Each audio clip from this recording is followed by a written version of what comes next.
How to fix we cannot sign in into your account on Windows 11 temporary profile issue. Hey guys, and let's get started. If you're having this trouble, here are some solutions that you can try on. For the method 1, you can enter the safe mode. To do this, click on the power button, hold the shift key and click restart. Select troubleshoot, then go to advanced options and then to startup settings. Then click on restart. Press F4 to boot in safe mode. After that, log in with your correct user account. If you can access your account, this issue might be due to conflicting application or the service. If not, let's move on to the next method, which would be uninstalling third-party antivirus. Just open the Run tab and type in appwiz.cpl. Now from the list, search for the antivirus program, right-click on it and select Uninstall. Follow the on-screen instruction, restart your PC and you're good to go.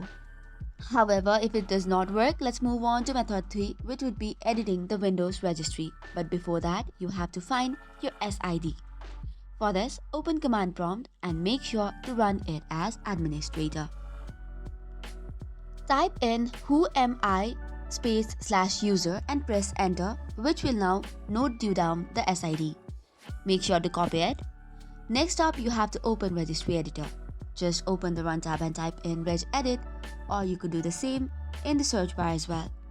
Now you have to navigate to the location which is HK Local Machine, Software, Microsoft, Windows, Current Version and Profile List. First of all, double click on the profile image path value and then open c.users and copy the path of your user folder. Paste this path onto the profile image path value data field. Click on OK, double click on the state value and change it to 0. Now restart your computer and you're good to go. However, if none of this works, the best solution would be System Restore. For this, type in System Restore on the search bar. Select the latest restore point before the issue started, follow the on-screen prompts and you're good to go. So this is all for today's video. For more such contents, do not forget to hit the like and subscribe button. Thank you and keep watching.